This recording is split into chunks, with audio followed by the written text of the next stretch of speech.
Hello बच्चों, class 12th की math में इस समय हम सब लोग प्रायिकता नाम के चैप्टर बालाजी प्रकाशन से एक्सरसाइज 24.3 के क्वेश्चंस को सॉल्व कर रहे हैं और ये इस एक्सरसाइज का तीसरा लेक्चर है और इसमें हम सब लोग बेज प्रमेय पर आधारित प्रश्न को सॉल्व करने वाले हैं। मोस्ट इम्पॉर्टेंट ये हमारे प्रश्न हैं। बोर्ड एग्जाम में हमेशा 8 नंबर का पूछा ही जाता है। सबसे लास्ट सेक्शन में जो सबसे लास्ट क्वेश्चन हमारा मैथ का आता है पेपर में, वो हर एक बोर्ड के लिए ये क्वेश्चन इम्पॉर्टेंट है और ये वीडियो बहुत ही ज़्यादा इम्पॉर्टेंट है। 4 से 5 क्वेश्चन करेंगे और मोस्ट इम्पॉर्टेंट क्वेश्चन है ही हमारी बालाजी प्रकाशन में, जो इस समय एक्सरसाइज 24.3 से स्टार्ट होंगे क्वेश्चन नंबर 4 से। तो आप सभी बच्चों का हमारे अपनी प्यारे से यूट्यूब चैनल आदर्श डिजिटल क्लासेस पर स्वागत है। आज अयोध्या में भगवान श्री रामचंद्र जी का प्राण प्रतिष्ठा दिवस है, तो उसके उपलक्ष्य में हमारे इस छोटे से परिवार को, यानी आदर्श डिजिटल क्लासेस के छोटे से परिवार को हमारी ओर से आप सभी लोगों को भगवान श्री रामचंद्र जी की अयोध्या में जो प्राण प्रतिष्ठा दिवस है उसका हार्दिक बधाई देते हैं। ठीक है, तो आज एक प्रकार से हमारे लिए दीपावली का दिन है, तो अब तो साल में 2 बार दीपावली मनाई जाएंगी। ठीक, तो स्टार्ट करते हैं। तो क्वेश्चन नंबर 4 क्या कह रहा है? क्वेश्चन नंबर 4 कह रहा है, एक कारखाने में ए व बी 2 मशीनें लगी हैं। रिकॉर्ड से ज्ञात हुआ है कि कुल उत्पादन का 60% मशीन ए तथा 40% मशीन बी द्वारा किया जाता है। इसके अतिरिक्त मशीन ए का 2% व मशीन बी का 1% उत्पादन खराब है। यदि कुल उत्पादन का एक ढेर बना लिया जाता है और उस ढेर से यादृच्छया निकाली गई वस्तु खराब हो तो इस वस्तु के मशीन ए द्वारा बने होने की प्रायिकता ज्ञात कीजिए। तो ये क्वेश्चन हमें दिया गया है। 2 मशीनें हैं, एक मशीन ए है, दूसरी मशीन बी है।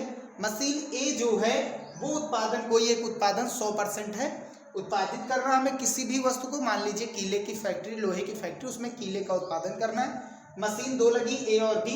मशीन ए जो है कीले का 60% उत्पादन करती है और मशीन बी जो है 40% उत्पादन करती है। मशीन ए जब उत्पादन कर रही थी 60%, तो उसमें से खराब कीले कितने निकल गए? 2%। और बी जिसने 40% उत्पादन किया है उसमें 1% खराब कीले का उत्पादन हुआ है, खराब वस्तु का उत्पादन हुआ है। ठीक, तो यहाँ पर हम सबसे पहले ये देखेंगे कि कितनी प्रकार की मशीनें, 2 प्रकार की मशीनें हैं और हमें उत्पादित वस्तु दी गई है और खराब उत्पादित जो खराब वस्तु है वो भी दी गई। ये टोटल है और ये खराब है। ठीक भैया, तो ये बेज प्रमेय का क्वेश्चन है। क्यों दिया गया है? क्योंकि जब ए और बी से उत्पादित हुई वस्तुओं का एक ढेर लगाते हैं तो उसमें से हम एक वस्तु निकालते हैं, यानी कि एक कीला हम निकाल लेते हैं और वो कीला हमें दिया गया है। यहाँ पर भैया दिया गया है कि यादृच्छया, ढेर से यादृच्छया निकाली गई वस्तु खराब हो तो, यानी जब ढेर लगा हुआ था हमने बिना प्लानिंग हुए, यादृच्छया मतलब बिना प्लानिंग हुए हमने एक वस्तु निकाल ली, एक कीले को निकाल लिया। अब वो कीला खराब निकल गया, वो खराब निकल गया है। अगर खराब निकल गया तो इसके होने की प्रायिकता अगर कह देते तो ये कुल संपूर्ण प्रायिकता प्रमेय है। लेकिन जो निकला हुआ कीला है वो मशीन ए से बना है, इस बात की प्रायिकता पूछ रही है। यानी अब पीछे जाकर के हम पता करें कि ये कीला जो है मशीन ए ने बनाया है, इसकी प्रायिकता निकालनी है। तो ये हमारा परफेक्ट बेज प्रमेय का क्वेश्चन है। जब हम रिवर्स में जाएंगे कि घटना ये किससे हुई है, ये मशीन किस मशीन के द्वारा ये कीला बना हुआ है, वस्तु बनी हुई है, उसके बारे में जब हम पता करने जाते हैं तो ये बेज प्रमेय का ही क्वेश्चन आता है। तो हम पीछे जब जाते हैं, पीछे जा करके पता करते हैं कि ये किससे बना है, क्या हुआ है, किसके द्वारा हुआ है, तो वो चीज होती है हमारी बेज प्रमेय। यानी कि उसे हम जो है एक अन्य नाम से भी जानते हैं जिसका नाम है कारणों की प्रमेय। क्या नाम है, कारणों की प्रमेय। तो यहाँ कारण पता किया जा रहा है। बेज प्रमेय का क्वेश्चन हमने बताया था और साथ ही साथ पहले लेक्चर में हमने फार्मूला भी बताया था कि प्रायिकता क्या है, जो घटना हमें दी गई है उसको नीचे रखेंगे। तो जो हमने टीले को निकालना वो खराब है, ठीक, ये हमें दिया गया है, जो दिया जाएगा उसको हम नीचे रखते हैं। ए दिया गया है, ठीक, मान लेंगे हम ए दिया गया है, यहाँ पर फार्मूला देखिए। अब वो ए जो कीला निकला है वो मशीन ए द्वारा बना है, ए वाला यहाँ पर हम सबसे पहले देख लेते हैं, यहीं पर समझ लेते हैं, इसको बाद में देखेंगे, फार्मूला के बाद को देखेंगे। हमने मान लिया ई जो है निकाली गई वस्तु खराब है, ये हमें दिया गया है, जो हमने वस्तु निकाली है वो खराब वस्तु है, ये घटना ई बता रहा है। घटना E1 क्या बता रहा है, वस्तु मशीन ए से बनी है। घटना E2 क्या बता रहा है, वस्तु मशीन बी से बनी है। यहां पर हमने बताया था जो हमें दिया जाता है उसको हम ए से लिखते हैं, लेकिन यहां पर ए और बी मशीन दो दी गई है, तो इसलिए हम इसको ए से ना लिख करके ई से लिखेंगे। तो जो दिया जाएगा वो हम ए से लिखेंगे या फिर हम ई से लिखेंगे।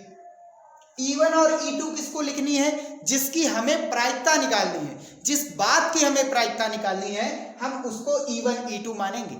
तो यहां पर प्रायिकता किसकी निकालनी है, मशीन द्वारा बने होने की, मशीनों की प्रायिकता निकालनी की। वो मशीन ए की प्रायिकता मशीन ए से बनी है या मशीन बी से बनी है, तो इसके लिए हम E1 और E2 निकालते हैं। तो जिसकी प्रायिकता निकालनी रहती है उस टाइप के जो भी होंगे, उससे रिलेटेड जो भी चीजें होंगी उसको हम E1 E2 मानते हैं और E या A मानते हैं जो दिया जाता है। तो हमें दिया क्या गया है, दिया गया है ई दी गई है, यानी वस्तु जो निकाली गई वो खराब है। अब वो खराब वस्तु जो है मशीन ए ने बनाई है, उस बात की प्रायिकता यानी PA/E का मतलब ई हमें दिया गया है। अब ए नहीं, ए जो है ए मशीन ए के लिए कौन घटना है, E1 है, ठीक, तो E1 लिखेंगे। तो PE1/E का मतलब ई हो चुकी है, जो हमने वस्तु निकाली वो खराब है। अब वो वस्तु E1 मतलब वस्तु मशीन ए से बनी है, इस बात की प्रायिकता बतानी है। E1 यही तो बता रहा है। तो ये होता क्या है, तो हमने बताया था ये जो लिखा है इसका जस्ट उल्टा यहां पर लिख दो, तो PE/E1 यहां पर होता है, उल्टा लिखना है, गुणा E1 नीचे, यहां पर PE1 लिखते हैं, ठीक, तो PE1 गुणा PE/E1, जो यहां पर लिखा इसका उल्टा यहां पर लिखना है। अब जो ऊपर लिखा उसको नीचे लिखिए, PE1 इंटू E1 हो चुकी है, अब E के होने की प्रायिकता PE/E1 प्लस घटना कितनी है, दो है, दो मशीनें हैं तो दो प्रकार की घटना है, PE2 इंटू, अब E2 घटना हो चुकी है, E2 घटना हो चुकी है, अब E के होने की प्रायिकता बतानी। ये फार्मूला कैसे आया, किस प्रकार आया, इस पर आधारित हमने क्वेश्चन एग्जाम्पल के साथ करवाया है, ये जो बेज प्रमेय है, ठीक। तो PE1 का मान हम निकालेंगे, तो PE1 का मतलब क्या है, PE1 का मतलब क्या है कि E1 वस्तु मशीन ए से बनी, मशीन ए से कितनी उत्पादित हुई है वस्तु, 60%। 60% का मतलब 60/100। PE2 निकालेंगे, PE2 हमें कितना दिया गया, PE2 का मतलब क्या है, E2 की प्रायिकता, वस्तु मशीन बी से बनी है, मशीन बी कितनी उत्पादित कर रहा है वस्तु, 40%। 40% का मतलब 40/100, ठीक, काटना काट दीजिए, नहीं कोई दिक्कत नहीं। अब हमको PE/E1 चाहिए, हमको PE/E1 चाहिए, तो PE/E1 का मतलब क्या हुआ, PE/E1 का मतलब कि E1 हो चुकी है, E1 कौन बता रहा है, वस्तु मशीन ए से बनी है, ये हमें पता है। अब ऊपर वाली घटना क्या है, E निकाली गई वस्तु जो है वो खराब है, इस बात की प्रायिकता बतानी है, यानी कि हमको पता है कि वस्तु मशीन ए से बनी है, वस्तु जो हमने वस्तु निकाली है वो मशीन ए से बनी है, इसका मतलब अब वो वस्तु जो है खराब है, इस बात की प्रायिकता। तो ए के द्वारा कितनी खराब वस्तुएं हैं, 2%। 2% का मतलब 2/100, ऐसे ही PE/E2 का मतलब क्या है, E2 हो चुकी है, यानी वस्तु जो है मशीन B से बनी है, अब उसके खराब होने की प्रायिकता, तो खराब जो B है कितने % खराब बनाती है वस्तुएं, 1%। 1% का मतलब 1/100। अब ये सभी वैल्यू यहाँ रखेंगे। PE1 का मान कितना है, PE1 60/100 गुणा PE/E1 का मतलब क्या है, 2/100। 2-3 क्वेश्चन देखिए, सभी समझ में आएंगे। अब जो चीज यहाँ लिखा वही चीज यहाँ उतार देंगे। 60/100 गुणा 2/100 प्लस PE2 कितना हम निकाले हैं, 40/100 गुणा फिर PE/E2 कितना है, 1/100। हल करेंगे तो ऊपर 60 दूनी 120 और नीचे 1 2 3 4 4 जीरो यानी कि 10,000 गुणा हो जाएगा ना, फिर बटा ये पूरा 10,000 हो जाएगा और ऊपर गुणा कराएंगे 60 दूनी 120 प्लस नीचे 40 × 40 ऊपर गुणा और नीचे 100 का 100 से गुणा 10,000। अब 10,000 एलसीएम लेंगे, यहां से एलसीएम लेंगे तो नीचे कितना आ जाएगा, 10,000 यहाँ 10,000 यहाँ, तो 10,000 एलसीएम हो जाएगा। ऊपर जोड़ेंगे तो 120 प्लस 40 कितना हो जाएगा, 160। फिर ऊपर कितना है, 120/10,000। 10,000 से 10,000 कैंसिल हो जाएगा, बचा कितना, ऊपर 120 और नीचे कितना, 160। जीरो से जीरो कैंसिल, 12/16 का मतलब 4 × 12 4 × 16, तो आंसर आ जाएगा 3/4। ठीक, तो जो निकाली गई वस्तु है वो जो खराब है, ये दिया गया है, जो निकाली गई खराब वस्तु है वो मशीन ए ने बनाया है, इस बात की प्रायिकता क्या होगी, 3/4। ये इसका आंसर हो जाएगा भैया। नेक्स्ट क्वेश्चन की ओर चलते हैं। चलिए क्वेश्चन नंबर 5 देखते हैं भैया। कह रहा है कि एक बहुविकल्पीय प्रश्न का उत्तर देने में एक विद्यार्थी या तो प्रश्न का उत्तर जानता है या वह अनुमान लगाता है। माना उसके उत्तर देने की प्रायिकता 3/4 तथा अनुमान लगाने की प्रायिकता 1/4 है। मान लें कि छात्र के प्रश्न के उत्तर का अनुमान लगाने पर सही उत्तर देने की प्रायिकता 1/4 है, तो इस बात की प्रायिकता क्या है कि कोई छात्र प्रश्न का उत्तर जानता है यदि यह ज्ञात है कि उसने सही उत्तर दिया। तो उसने सही उत्तर दिया, यह ज्ञात है, यह दिया गया है। जो दिया जाता है हम उसको ए मानते हैं या फिर ई मानते हैं, क्योंकि प्रश्न में ए बी का कोई नाम नहीं आया तो इसलिए हमने इसको ए नाम दे दिया। अगर ए होता कहीं पर तो हम इसको ई नाम दे देते।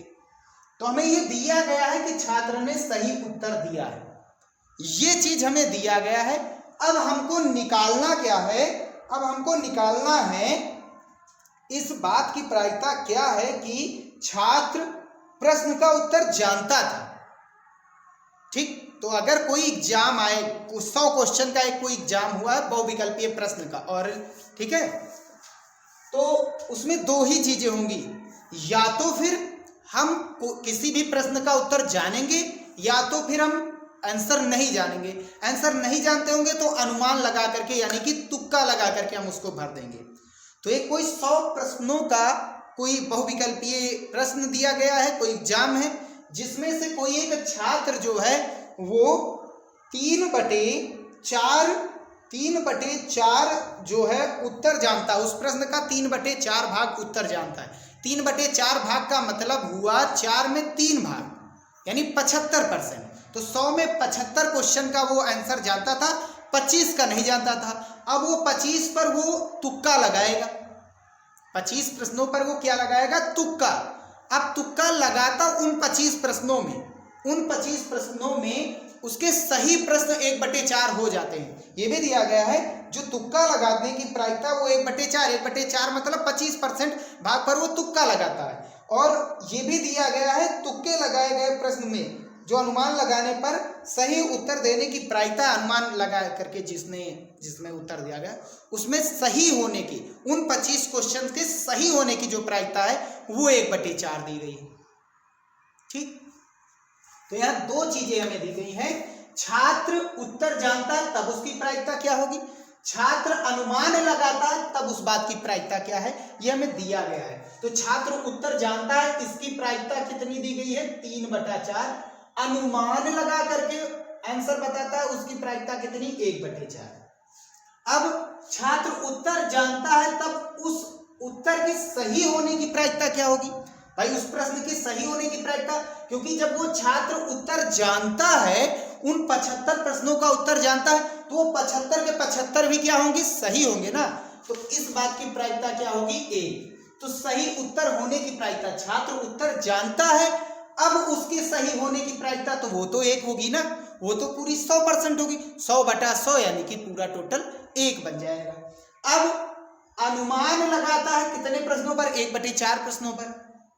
अब उसके सही होने की प्रायिकता, तो अनुमान लगा करके जब उत्तर सही होता है उस बात की प्रायिकता 1/4 दी गई है, यही तो दिया गया है। तो मान ले छात्र के प्रश्न के उत्तर का अनुमान लगाने पर सही उत्तर देने की प्रायिकता 1/4 ही, ये दिया गया है अनुमान वाले में। ये चीज कितना आएगा, 1 ही आएगा, क्योंकि जब वो उत्तर जानता तो वो तो सही होगा ही होगा, वो कितना होगा, 1, पूरा 100% जाएगा। ठीक, अब ए क्या है, छात्र ने सही उत्तर दिया, ये हमें दिया गया है। E1 क्या है, 2 तरीके के क्वेश्चन, ये जो यहाँ पर लिखे गए हैं सारणी में, यही हमारे हैं E1 और E2, यही हमारे क्या होते हैं, E1। तो ये घटना हो गई E1 और ये क्या हो गई, E2। E1 क्या हो गई, छात्र उत्तर जानता है, छात्र प्रश्न का उत्तर जानता है। E2 क्या हो गई, छात्र अनुमान लगाता है, छात्र प्रश्न का उत्तर नहीं जानता, या कह सकते हैं छात्र अनुमान लगा करके उत्तर देता है। ठीक भैया, तो हमको निकालना क्या है, हमको निकालना है कि जो छात्र ने प्रश्न का उत्तर दिया, प्रश्न का उत्तर दिया, सही दिया, प्रश्न का सही उत्तर दिया, ए दिया गया। अब वो उत्तर जानता था उस प्रश्न का, अर्थात E1 के होने की प्रायिकता P(E1/A) का मतलब ए हो चुकी है, छात्र ने सही उत्तर दे दिया था। अब वो सही उत्तर दो तरीकों से आएगा, या तो वो उसका उत्तर जानता रहा होगा, या तो उसने अनुमान लगाया। तो निकालना क्या है, छात्र प्रश्न का उत्तर जानता है, अर्थात E1। तो इसका फार्मूला क्या होगा, बेज प्रमेय ही है, पीछे जाकर के जाना है, बेज प्रमेय ही है। तो ये लिखेंगे क्या, P(E1) यहाँ पर P(E1) लिखते हैं। अब इसका उल्टा P(A/E1), जो नीचे रहता है वही सामने रहता है, अब जो ऊपर लिखा वही नीचे लिख देंगे, P(E1) गुणा P(A/E1) प्लस, अब दूसरी कौन सी घटना, P(E2), E2 के होने की प्रायिकता। अब E2 हो चुकी है, अब A के होने की प्रायिकता P(A/E2). तो निकालना क्या, चलिए हम निकालते हैं। सबसे पहले हम P(E1) निकालेंगे, तो यहां से निकालेंगे P(E1). P(E1) क्या, छात्र प्रश्न का उत्तर जानता है, छात्र प्रश्न का उत्तर जानता है, इस बात की प्रायिकता कितनी दी गई, 3/4। अब छात्र प्रश्न का उत्तर नहीं जानता यानी अनुमान लगाता है, अनुमान लगाने की प्रायिकता कितनी दी गई है, P(E2) कितनी दी गई, 1/4। अब P(A/E1) कितना होगा, P(A/E1) का मतलब हुआ E1 हो चुकी है, E1 मतलब छात्र प्रश्न का उत्तर जानता था, अब उसके सही होने की प्रायिकता कितनी है, 1। P(A/E2) कितना होगा, छात्र अनुमान लगाता है, तुक्का लगाता है, प्रश्न का उत्तर नहीं जानता, अब उस बात के होने की प्रायिकता, अब उसके सही होने की प्रायिकता, तो सही होने की प्रायिकता यही है, ए के रूप में कितनी, 1/4। ये वैल्यू उठा करके यहां पर डालेंगे। P(E1) कितना है हमारे पास, 3/4 गुणा P(A/E1) कितना है हमारे पास, 1/, ये जो लिखा है ऊपर यही नीचे लिख दो, 3/4 गुणा 1 प्लस P(E2) कितना, 1/4 गुणा P(A/E2) कितना है, 1/4। तो 1 4 यहां से कॉमन लेकर के इस 4 से कैंसिल कर देंगे, ऊपर 3 एकम 3, नीचे 3 एकम 3 प्लस 1 एकम 1 ऊपर और नीचे कितना बचेगा, 4। तो हल करेंगे तो ये कितना आ जाएगा, 4 4 3 12 1 13, 13 के बटे में 4 और ऊपर कितना है, 3, ये चला जाएगा ऊपर, तो कितना हो जाएगा, 12/13। ये हो जाएगा इसका आंसर। नेक्स्ट क्वेश्चन की ओर चलते हैं।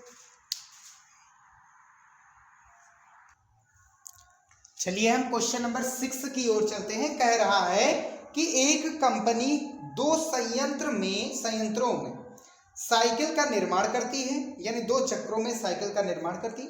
पहले संयंत्र में 60% साइकिल तथा दूसरे संयंत्र में 40% साइकिल बनती है। पहले संयंत्र की 80% साइकिलों को तथा दूसरे संयंत्र की 90% साइकिलों को क्वालिटी में स्टैंडर्ड ग्रेड मिलता है। एक साइकिल को यादृच्छया चुना जाता है और इसे स्टैंडर्ड ग्रेड का पाया जाता है। प्रायिकता ज्ञात कीजिए कि यह दूसरे संयंत्र में बनी है। ठीक, तो 2 चक्रों में 2 आवर्तकालों में किसी फैक्ट्री में साइकिल का निर्माण होता है। ठीक, शिफ्ट कह सकते हैं, पहली शिफ्ट और दूसरी शिफ्ट। तो 2 शिफ्टों में साइकिल का निर्माण होता है किसी फैक्ट्री में, और उसमें बताया गया है कि जो पहली शिफ्ट है उसमें 60% साइकिलें बनती हैं और जो दूसरी शिफ्ट है साम मीडियम उसमें 40% साइकिलें बनती हैं। अब इसके बाद क्या बताया गया है कि पहली शिफ्ट की 80% साइकिलों को तथा दूसरी शिफ्ट वाली 90% साइकिलों को क्वालिटी में स्टैंडर्ड ग्रेड मिलता है। तो पहली वाली शिफ्ट में 80% साइकिल और जो दूसरी वाली शिफ्ट है उसमें 90% साइकिलों को स्टैंडर्ड ग्रेड मिलता है। अब उनमें से कोई एक साइकिल, अब वो साइकिलें खड़ी कर दी जाती हैं, अब उनमें से कोई एक साइकिल निकाली जाती है। ठीक, उसमें से एक साइकिल निकाली जाती है। इसमें कह रहा है एक साइकिल को यादृच्छया चुना जाता है। ठीक, और इसे स्टैंडर्ड ग्रेड का पाया जाता है, स्टैंडर्ड ग्रेड की वो मिलती है। ठीक, मानक क्वालिटी की, जो मानक होती है साइकिल की, वो पाई गई। मानक क्वालिटी से कम नहीं, मानक जितना दिया गया उतने का ही पाया गया। ठीक, मानक क्वालिटी की कंपनी की पाई गई वो साइकिल। अब प्रायिकता ज्ञात करनी है कि यह दूसरी शिफ्ट में बनी है। साइकिल जो है दूसरी शिफ्ट में बनी है। तो पहली शिफ्ट में कितने % निर्माण होता है साइकिल का? 60% और दूसरी वाली शिफ्ट में 40%। तो पहली वाली शिफ्ट में कितने साइकिलों को स्टैंडर्ड ग्रेड मिलता है? 80%, दूसरी वाली में 90%। अब हमें दिया गया साइकिल को स्टैंडर्ड ग्रेड मिला जो हमने यादृच्छया चुना था। ठीक, यादृच्छया साइकिल को जो चुना तो वो साइकिल हमने चुनी जिसको स्टैंडर्ड ग्रेड की श्रेणी में रखा गया था। अब हमको निकालना क्या? E1 हम क्या मानेंगे? साइकिल को पहली शिफ्ट में बनाएगा, ये E1 और E2 होती है। साइकिल को पहली शिफ्ट में बनाएगा E2, ये देखो साइकिल को दूसरी शिफ्ट में बनाया गया। ठीक, हमको निकालना क्या है कि साइकिल जो है स्टैंडर्ड ग्रेड वाली है, यानी A दिया गया है। अब वो दूसरी शिफ्ट में बनी है अर्थात E2 में बनी है, उस बात की प्रायिकता क्या होगी? तो PE2/A, मतलब जो A है वो साइकिल मतलब स्टैंडर्ड ग्रेड वाली है। अब वो स्टैंडर्ड ग्रेड वाली है, उसकी दूसरी शिफ्ट में बनी होने की प्रायिकता। फार्मूला क्या होगा? P उल्टा करेंगे, E2 यहां पर रखते हैं और इसका उल्टा PA/E2 अपॉन जो ऊपर लिखा वही नीचे लिख दो, PE2 गुणा PA/E2। अब E1 वाला छूट रहा है, E1 वाला, तो PE1 गुणा PA/E1 हो गई। ये फार्मूला लग गया। अब हमको निकालना PE2 क्या होगा, ये इसकी प्रायिकता क्या होगी? PE2 की प्रायिकता। PE2 मतलब साइकिल को पहली शिफ्ट में बनाएगा। पहली शिफ्ट में कितनी साइकिल बनाई जाती है, निर्माण होती है? 60%। 60% को हम लिख सकते हैं 60/100। इसको कैंसिल आउट भी कर सकते हैं और पूरा क्या हो जाएगा? 0.6। भाई 6/10 का मतलब 0.6 हम ऐसे भी लगा सकते हैं। PE1 है भैया, PE1 है पहले से। PE2 कितना होगा? दूसरी शिफ्ट में कितनी बनती है? 40%। 40% का मतलब 0.4%, मतलब बटा 100 और 2 अंक आगे दशमलव चला जाएगा। 1 0 तो 1 अंक, 2 0 तो 2 अंक आगे। अब PA/E2 कितना होगा? PA/E1 पहले निकालेंगे, यानी साइकिल पहली शिफ्ट में बनी है, अब वो स्टैंडर्ड ग्रेड वाली है तो कितनी है? पहली शिफ्ट में स्टैंडर्ड ग्रेड वाली कितनी साइकिल है? 80%। ठीक, 80% का मतलब क्या हुआ? 80/100। कितने अंक आगे दशमलव जाएगा? 2 अंक। 1 0 से 0 कैंसिल, अब 1 अंक आगे जाएगा। 100 था तो 2 अंक, अब 10 है तो 1 अंक। अब PA/E2 कितना होगा?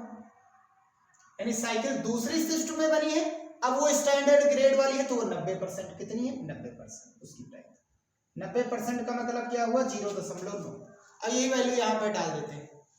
PE2 कितना हमारे पास? PE2 हमारे पास 0.4 है, गुणा PA/E2 कितना है? 0.9।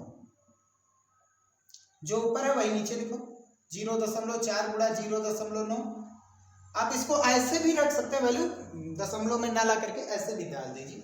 PE1 क्या है? PE1 मतलब 0.6 गुणा PA/E1 कितना है हमारे पास? 0.8। हल करेंगे तो कितना हो जाएगा?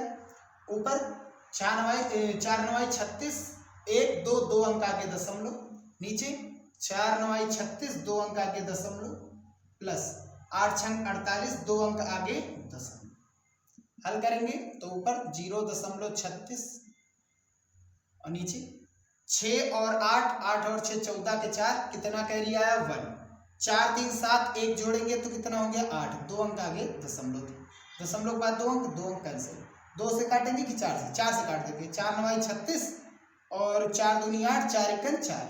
अब फिर से 3 से काटेंगे, 3 3 9, 3 7 21, 7 बटा कितना? 3 बटा कितना हो गया? 7। ये इसका प्रॉपर आंसर हो जाएगा क्वेश्चन नंबर 6 का। ठीक, तो आप ये बनाए चाहे ना बनाए यहां से शुरुआत कर सकते हैं, लेकिन ये बन गया तो हमको E1 और E2 मिल जाएगा। और बेज प्रमेय में मेन बात होती है E1 और E2 निकालना। हमको E1 और E2 पता ही नहीं रहेगा तो हम कैसे निकालेंगे ये सभी चीजें? तो मेन बात होती है E1 और E2। आगे क्वेश्चन नंबर 7 की ओर चलते हैं। चलिए क्वेश्चन नंबर 7 पर चलते हैं। कह रहा है ए द्वारा सत्य बोलने की प्रायिकता 4/5 है।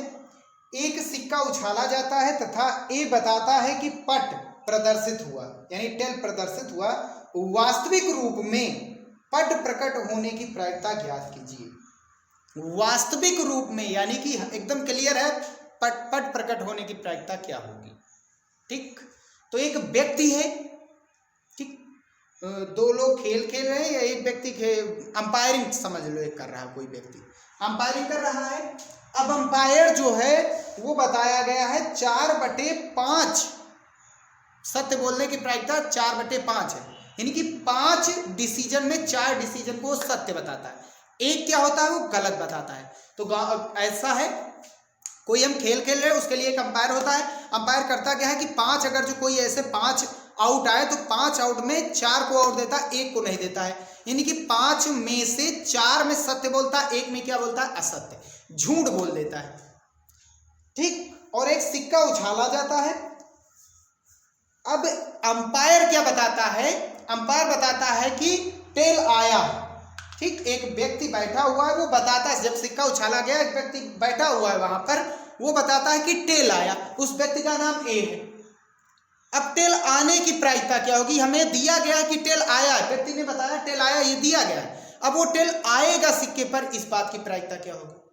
यानी कि व्यक्ति सत्य बोल रहा है, उसकी प्रायिकता पूछ रहा है। तो समझ सकते, सिक्का है, सिक्के को उछालेंगे, या तो हेड आएगा या तो टेल आएगा, यानी कि पट आएगा या तो फिर आएगा शीर्ष। तो सिक्के पर पट प्रकट हुआ, इस बात की प्रायिकता क्या होगी? सिक्के को एक बार उछाला गया, सिक्के पर पट प्रकट नहीं हुआ, अर्थात शीर्ष आया, इस बात की प्रायिकता क्या होगी? और जो दिया गया है कि ए बैठा हुआ, ए ने बताया सिक्के पर पट आया, सिक्के पर पट आया, सिक्के पर पट आया। सबसे पहले सिक्का उछाला गया, एक सिक्का का उछाला जाता है तो पट आने की प्रायिकता 1/2 होती है, पट ना आने की प्रायिकता भी 1/2 होती है। पट नहीं आएगी तो फिर शीर्ष आएगा।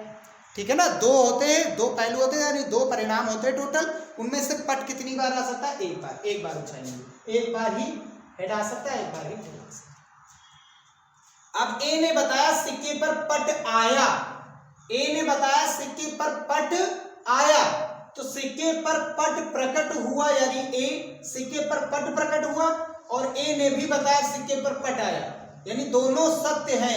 इस बात की प्रायिकता कितनी दी गई है? इस बात की प्रायिकता 4/5, यानी ए सत्य बोलता है।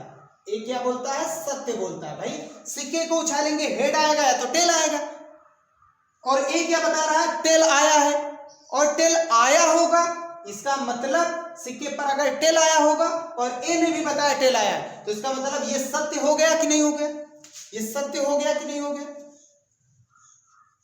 ए क्योंकि सत्य के अलावा असत्य भी बोलता है, झूठ भी बोलता है, तो असत्य वाला कितना हो जाएगा? असत्य कब बोलेगा? जब पट ना आए। ए क्योंकि केवल यही बताता है कि पट ही आएगा, और जब पट ना आए तो इसका मतलब क्या है? ए झूठ बोल रहा है। झूठ बोलने की प्रायिकता क्या होगी? 1 - सत्य बोलने की प्रायिकता, अर्थात 1/5। ठीक, तो ऐसे ही दिया क्या गया है यहां, क्योंकि ए क्वेश्चन में आया तो इसलिए हमने ई माना है। ई जो है ए ने बताया सिक्के पर पट यानी टेल आया। एक ए है, ए ने क्या बताया? सिक्के पर पट आता है, ए बताता है, ये दिया गया है। E1 क्या है? सिक्के पर पट प्रकट हुआ। E2 क्या है? सिक्के पर पट प्रकट नहीं हुआ, अर्थात टेल प्रकट नहीं हुआ। हमको निकालना क्या है? हमको निकालना है कि ए दिया, ई दी गई, ए नहीं है अब की बात, ई दिया गया है, अर्थात ए ने बताया है सिक्के पर पट आया है, सिक्के पर पट आया, ये वास्तविक रूप से आया है। ठीक, और हमको बताना क्या है? सिक्के पर वास्तविक रूप में पट प्रकट होने की प्रायिकता, सच में पट प्रकट होगा, इस बात की प्रायिकता क्या होगी? ठीक, यहां बताया गया है, ये बताता है कि पट प्रदर्शित हुआ है, और सच में पट प्रदर्शित हुआ है, तो प्रायिकता क्या होगी? पट प्रदर्शित हुआ, ये ए ने बताया, दिया गया है, ई दी गई है। अब सच में पट आ जाए, अर्थात E1 हो जाए, इस बात की प्रायिकता Pe1/E, अर्थात इसको हम लिख सकते हैं Pe1 फार्मूला गुणा, इसको पलट देंगे, E ऊपर E1 नीचे, जो नीचे लिखा उसी का यहाँ पर प्रायिकता ली जाती है, जो ऊपर लिखा टोटल नीचे लिख दो, Pe1 गुणा Pe/E1 अपॉन प्लस Pe2, दो लोग है ना, दो घटना है, गुणा Pe/E2, ये हो जाएगा। हम Pe1 निकालेंगे, Pe1 क्या हो जाएगा? Pe1 मतलब एक बार सिक्का उछाला, सिक्के पर पट आए तो 1/2, पट ना आए Pe2, पट ना आएगा तो फिर शीर्ष आएगा 1/2। अब Pe/E1 कितना होगा? Pe/E1 का मतलब क्या हुआ? E1 दिया गया, सिक्के पर पट प्रकट हुआ है। अब ए ने जो बताया पट आया, उसके यानी ए के सत्य बोलने की प्रायिकता क्या होगी? कितनी है? 4/5।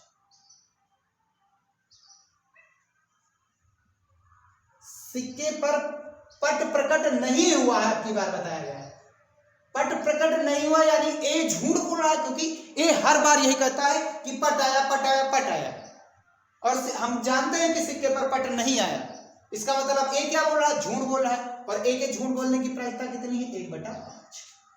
वैल्यू डाल देते हैं यहाँ पर। Pe1 कितना है? 1/2 गुणा Pe/E1 कितना है हमारे पास? 4/5। यही चीज यहां पर लिखेंगे, 1/2 गुणा 4/5 प्लस Pe2 कितना है? 1/2 गुणा Pe1/E2 कितना है हमारे पास? 1/5। 1/5 5 दूनी 10, 5 दूनी 10, 10 यहाँ से एलसीएम लेकर के ऊपर से 10 कैंसिल, कितना बचेगा? 4 × 4 और नीचे 4 × 4 प्लस 1 × 1, हल करेंगे तो 4/5, यही हो जाएगा इसका आंसर। ठीक, अरे 4 × 4/10 और नीचे 4 × 4/5 दूनी 10, 1 × 1/5 दूनी 10, 4/10 बटे 10 एलसीएम आ जाएगा, 4 और 1 5 कैंसिल, 4/5, ये हो जाएगा इसका आंसर। चलिए नेक्स्ट क्वेश्चन भी देख लेते हैं। चलिए हम क्वेश्चन नंबर 8 देखते हैं, क्या कह रहा है कि एक निर्माता के पास ए कामा बी तथा सी मशीन ऑपरेटर है। प्रथम ऑपरेटर ए 1% खराब सामग्री उत्पादित करता है तथा ऑपरेटर बी व सी 5% व 7% खराब सामग्री उत्पादित करते हैं। कार्य ए पर कुल समय का 50% लगता है, बी पर कुल समय का 30%, सी पर कुल समय का 20% लगता है। ठीक है, कार्य मतलब ए पर इतना लगाया जाता है, करता है, ये लगता है। ठीक है, यदि एक खराब सामग्री उत्पादित है, यदि एक खराब सामग्री उत्पादित है तो इसे ए द्वारा उत्पादित किए जाने की प्रायिकता, तो हमें दे दिया गया है कि एक खराब सामग्री उत्पादित है। अब वो सामग्री जो है मशीन ए द्वारा निर्मित किया गया, इस बात की प्रायिकता क्या होगी। तो कि ए के उत्पादन कितना होता है, ए का उत्पादन होता है, उत्पादन का कुल समय 50%, यानी ए 50% उत्पादित करेगा, बी कितना 30%, सी कितना 20%। खराब क्या है, ए कितने खराब करता है, ए जो है ए से 1% खराब होती है, बी से कितनी खराब होती है 5 और सी से 7। ठीक, तो हमको निकालना क्या है, दिया क्या गया है, खराब वस्तु निकली है, ठीक, उत्पादित हुई है। अब वो ए मशीन ए द्वारा उत्पादित हुई है, मशीन ए द्वारा उत्पादित सामग्री E1, बी द्वारा कितना E2, सी द्वारा कितना E3। जो दिया जाता है हम उसको यहां पर लिखते हैं, जो दिया जाता है हम उसको यहां पर लिखते हैं, और जिसकी प्रायिकता हमको निकालनी रहती है उन सभी को हम यहां पर लिखते हैं, इधर इस लाइन में ये लिखे जाते हैं। ठीक, बीच में तो उत्पादन जो चीज दिया जाएगा उसके लिए।